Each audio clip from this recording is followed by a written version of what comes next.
Good morning, it's Joyful Hermit, and I want to talk a little bit about the order of the present moment. Part of the reason for this discussion is because of recent communications with someone who was upset and overwhelmed feeling because the plans the person had for the future weren't falling into place, all that the person wanted to get accomplished, and even in a day wasn't able to accomplish the projects that the person wanted to accomplish, and paperwork or whatever, and then had other things the person wanted to be doing instead, and was frustrated because doctors weren't calling back with information that the person needed to fill out forms, and on and on. And it was very, very distressful, very upsetting and unnerving to the person. And it reminded me, and I did write back about the order of the present moment. And with the passing of my dear spiritual Da on St. Patrick's Day, many memories have flooded my mind and heart. And one of them was the order of the present moment and how I was told that I was in that order. It was on March 19th of 1996, and I was in a chapel of a convent for Mass, and my spiritual Da was the celebrant, and because of my back trouble, I had this little spot on the floor off to the right, but just practically beside the tabernacle. It was wonderful, my favorite spot. And he was in front of me, up at the altar, and preaching, and getting ready to celebrate, consecrate the host. And in my mind came this, just this thought that I asked the Lord, because I had so yearned to have a place, And I said, can I ever have an order? And the answer immediately came back, this voice saying, you are in the order of the present moment. And I remember exactly what I was wearing that day.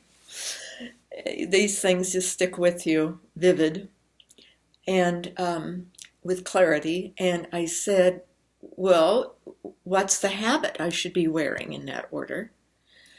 And immediately the response was, whatever you happen to be wearing in the present moment. And that was it. It was just so profound and so actual, clear, lucid.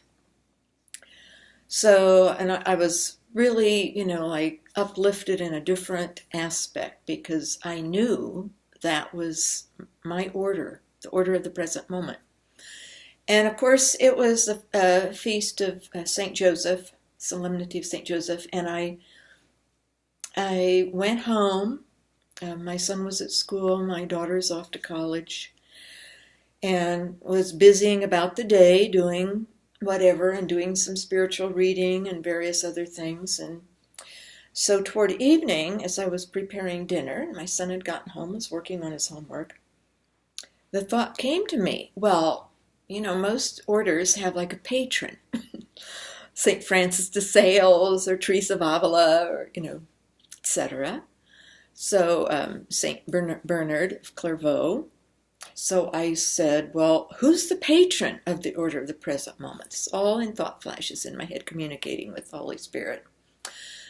And immediately the response was, St. Joseph is the patron. So this past Tuesday was St. Joseph's Day, and also the day of the wake of my spiritual Da. I wasn't able to be there physically, which was all for the best anyway, to remain hidden in my hermit life, hidden and anonymous.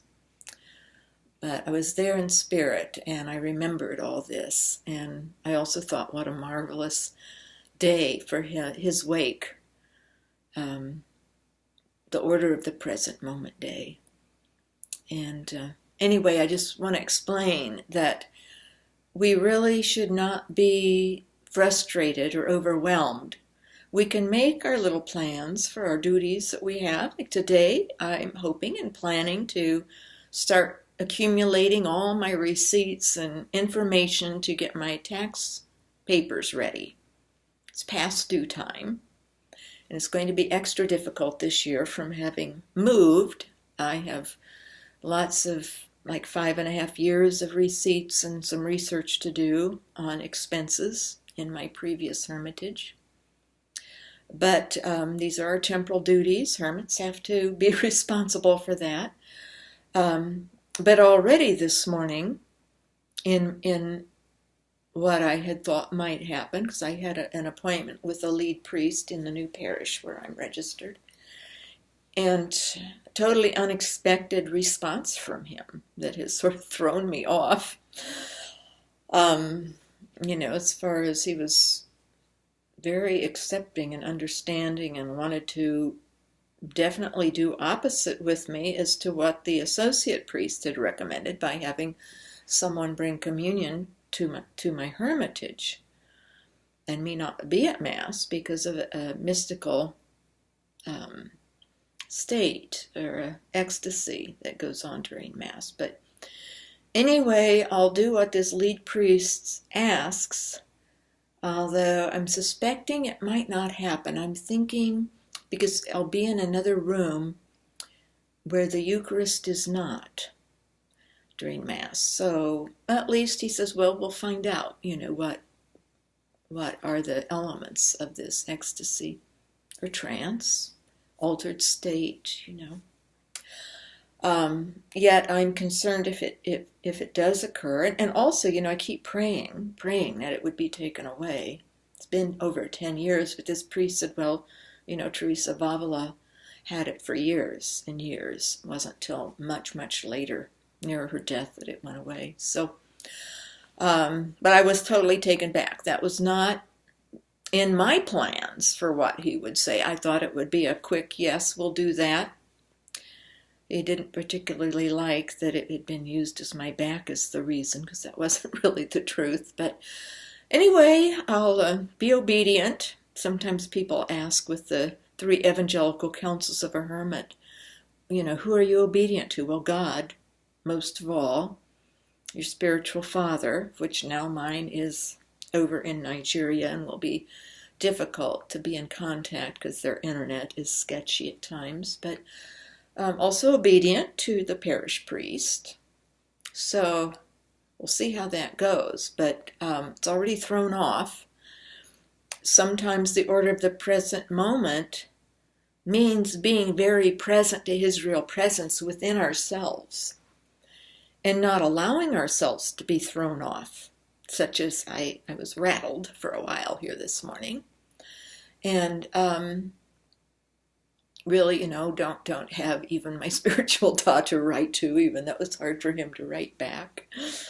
But I have him now on the other side to sort of talk this over. Now, he didn't have me go to Mass where he was, but he knew it would be too much of a disturbance for some of the sisters who were a little bit gone off the deep end, sort of in a little bit New Age and that sort of thing. So